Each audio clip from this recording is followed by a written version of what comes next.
Great. Great. Good. Great. Good.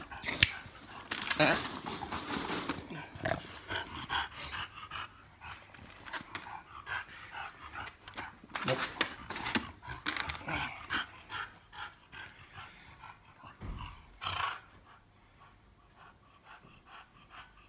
So, whenever you eat, I don't care whether it's a packet of crisps, whether you're sitting down having dinner, if you're preparing food, they're not in the kitchen. Right. Yeah? If you're eating food, they're in their crate, either their own crate, their bed, something like that. You don't have to shut the door, because again, it's a mental exercise. Yeah. Right? Go and sit down. And if they get out, right, that's it, go straight back over and pop him straight back in the crate. That's it. Great. Because again, they need to see you doing it. And just wait there just to make sure he doesn't come straight back out. That's it, then walk away. So in the beginning, you're going to have some interrupted meals. Yeah. Yeah? So one of them's got it, one of them's laying down, he's cool. But so you stood up, you made your point, you go and sit back down. See, right now it's a battle of wills. The reason people struggle with bulldogs is because they're a determined breed. Right. Yeah? But what happens is they become more determined than the handler, so that makes them even more determined. Yeah, that's it, come back. But if you do this the first time, oh, you've got two of them now. That's it. And all you do is take your time, straight back in the crate. Great. That's it. Yeah, so the first couple of meals, they'll be interrupted, but then this becomes second nature. I did this when I first got my Rottweiler and my Staffy. I lived in a 2-bedroom apartment, so we didn't have a kitchen that we could eat in, so we used to eat off trays on our lap, right? And the dogs were allowed on the sofa, no issue with dogs on the sofa. But what I used to do is, as soon as the dogs got on the sofa, right, as soon as food come in, I'd send them off the sofa to their bed. After about 3 or 4 days of every single time food come in, sending them to their bed, they just started doing it automatically. Right. Yeah. So now, and I did the same when I had the small children. So when I had the small children, anytime they were going around eating food, sent the dogs to their bed.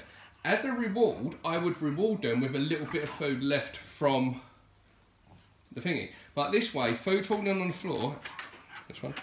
So food falling on the floor isn't fair game, because now you control the food. And if you teach them that if they actually wait there nicely, they're going to get their reward of food at the end. So they don't need to be pushy and begging for food. Right, yeah. Does this make sense? Yeah. So they've got that other night, all them lights on that wall, these for our outside lights. And we let them out just before we put them in the kitchen. Mm-hmm. As soon as I do them switches, they head straight to the back door. Yeah. So it's like clockwork. Just Yeah. as soon as we do that, we It's don't rude, say nothing. but the thing, dogs are creatures of habit. They do the same thing over and over again, and it's the same with good behaviours and bad behaviours. If you allow them to do the same behaviour over and over again, that becomes a habit. So now, when you've got food, rush, see what you're doing.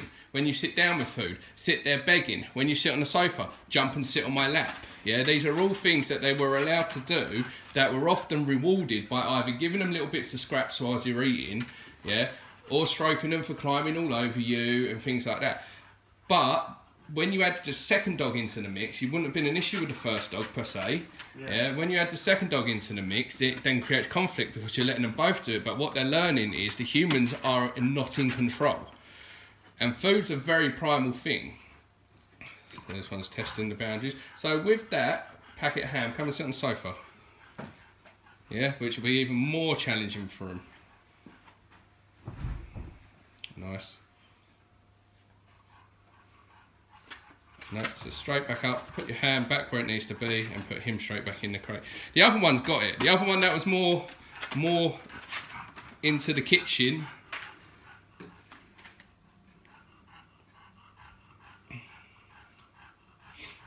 Right, so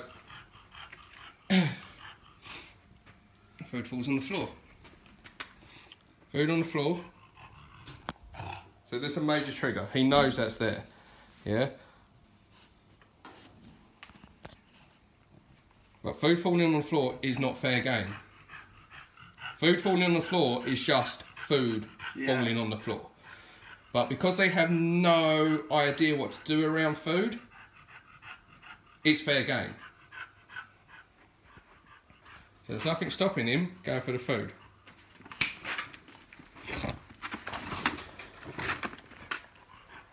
Now they both know the food's there.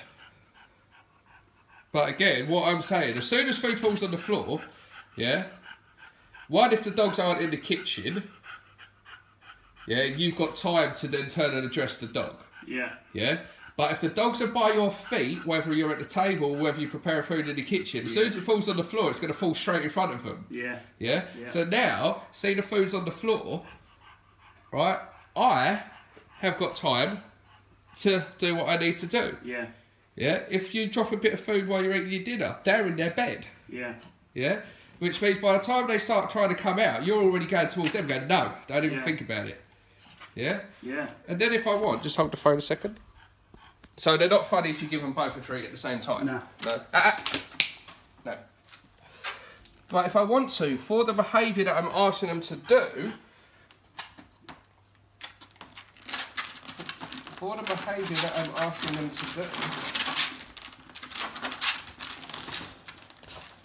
I could reward them with the last bit of my dinner. Yeah? So it's not about not giving them any bits of your food or anything like that.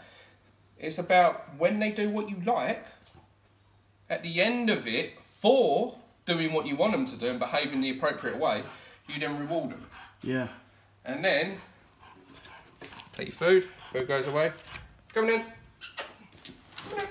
Come on in. This one's a little bit confused, but she'll figure it out. Yeah? So, give them a release word, whatever it is you want. So, come on. Yeah, that's it. Come on. That's all right. She's just a little bit confused. So, sit, and when she comes out, she's waiting to see if you're going to put her back in. So say, coming in. Come on. That's it, and walk off. There you go. You didn't leave the food on the table though, did you?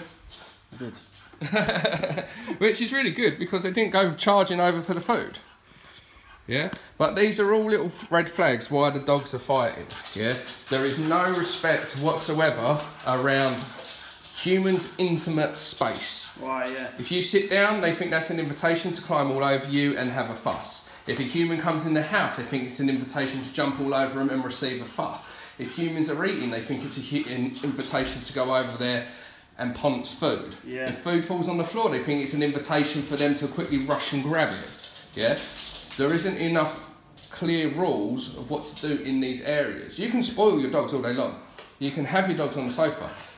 You can give the dogs bits of your food, but do it in a way that they have to behave appropriately first in order to receive it. Yeah? Yeah. And you know how I know that my training's working with the dogs? Is when I can tell a dog off, yet instead of running away, he's still here. Yeah. He's still looking at me, looking for that guidance, looking for that direction. And that tells me that part is lacking. Yeah. Yeah? There's nothing wrong with disciplining a dog. Right.